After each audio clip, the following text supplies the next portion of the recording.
పోతుంటే miss world contest అన్నారు. నేను బ్యానర్ చూస్తే మిస్ వరల్డ్ కంటెస్ట్లో ఎవరి మొక్కలున్నాయిరా అంటే రేవంత్ రెడ్డి, జూపల్లి కృష్ణారావు, బట్టి విక్రమార్క. ఇలా ముగ్గురులో ఎవరు మిస్ వరల్డ్ నాకైతే అర్థం కాలేదు. పేరేమో మిస్ వరల్డ్, చూస్తేనేమో వీళ్ళ ముగ్గురు అందాల పోటీ వీళ్ళకి పెట్టినట్టున్నది కథ. నేను నాకు తెలియక అడుగుతా, రాష్ట్రంలో ఒక దిక్కు 500 మంది అన్నదాతలు ఆత్మహత్య చేసుకుంటే నీ దిక్కుమాలిన ప్రభుత్వం వచ్చినాక నీ మాటలు నమ్మి కొంపల నుంచి 500 మంది కొంప ఉసురు తీసుకున్నావు, వాళ్ళ కొంప కొల్లేరు చేసినావు.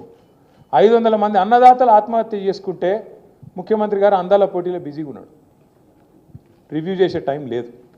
కల్లాల వడ్లు అట్లే ఉన్నాయి, కొనటోడు లేడు, కాంట పెట్టేటోడు లేడు, పట్టించుకున్నోడు లేడు. ఇప్పటికే అమ్మిన కాడికి పాపం మిల్లర్లకు అమ్ముకున్నారు, ఇప్పటికే 40-50% అమ్ముకున్నారు. ఆడనో ఈడనో 10% 20% కొన్నారు, కానీ దాన్ని పట్టించుకున్నోడు లేడు. వానలు పడుతున్నాయి, కళ్ళాలల్లా వడ్లు కొట్టుకుపోయే పరిస్థితి ఉన్నది. ధాన్యం మొలకలెత్తి రైతు ఆగమై రోడ్డు మీద పడే పరిస్థితి ఉన్నది. అడిగినోడు లేడు, పట్టించుకున్నోడు లేడు. అడుగుదాం ఎవరినన్నా అంటే ఊళ్ళో సర్పంచ్ లేడు, ఎంపీటీసీ దిక్కు లేడు, జెడ్పీటీసీ లేడు, కౌన్సిలర్ లేడు. కాంగ్రెస్ అని పట్టుకుందామంటే కాగడ పెట్టి ఎతికిన వాడు దొరుకుతలేడు. ఎందుకు బిజీగా ఉన్నారు, ఏడ బిజీగా ఉన్నారు. కాగితాలు పట్టుకొని సెక్రటేరియట్ చుట్టూ గిర్ర గిర్ర గిర్ర తిరుగుతారు.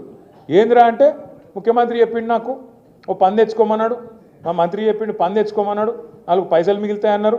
ఇక పాత బాకీలు ఏమైనా ఉంటే పాత బిల్లులు ఏమైనా ఉంటే తెచ్చుకోమన్నారు, ఇస్తామన్నారు, కమిషన్లు తీసుకోమన్నారు. ఒకటే పనులు ఉన్నది ప్రభుత్వం మొత్తం, కమిషన్లు కమిషన్లు కమిషన్లు, 20% కమిషన్లు, 30% కమిషన్లు.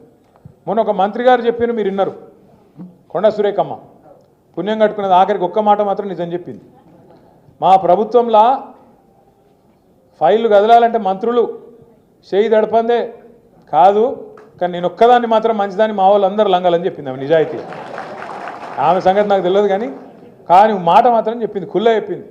మంత్రులు పైసలు తీసుకుంటారు, ఫైళ్ళు కదలాలంటే నిజాయితీగా చెప్పింది. ఇంకో తమ్ముడు ఉన్నాడు ఎమ్మెల్యేగా, మహబూబ్నగర్, ఆయన ఖుల్లా చెప్పిండు, కాంగ్రెస్ ఎమ్మెల్యే 30% కమిషన్ తీసుకుంటాను మా మంత్రులని. ఇక ఆఖరికి కాంట్రాక్టర్లు వచ్చి సెక్రటేరియట్లో ధర్నా పెట్టిండ్రు, ఉప ముఖ్యమంత్రి బట్టి విక్రమార్క ఛాంబర్ ముంగట. 20% కమిషన్ 30% కమిషన్ నీకిస్తే మాకేం మిగులుతుంది రాబోయే అని చెప్పి వాళ్ళు లొల్లి. ఇదంతా ఎందుకు చెప్తున్నా అంటే ఇక కమిషన్ల లొల్లి మొత్తం ఊరూరికి పోయింది, గ్రామ గ్రామానికి పోయింది, మనిషి మనిషికి పోయింది. వీళ్ళంతా కుంభకోణాలు ఎంత దోపిడీ చేస్తున్నారో ఈ 16-17 నెలలనే బిల్డర్లను, కాంట్రాక్టర్లను, ఆఖరికి చిన్న చిన్న నాయకులను ఎవ్వని వదలకుండా తాట తీస్తున్నారు, కమిషన్లు తింటున్నారు అనే మాట తెలిసినాక మరి పబ్లిక్ మైండ్ డైవర్ట్ చేయాలి కదా. అందుకే ముఖ్యమంత్రి ఏం చేసిండు, కేసీఆర్ గారికి కమిషన్ నోటీసులు, ఏది కాళేశ్వరం కమిషన్ నోటీసులని నిన్నో కథ. ఇక అది రాగానే మిగతాన్ని మరుగున పడతాయి. కేసీఆర్ అంటే మొన్న ఎట్లుంటుందో వరంగల్లో చూసిరు కదా, మీరు చూసిరు, వచ్చిరు అందరూ.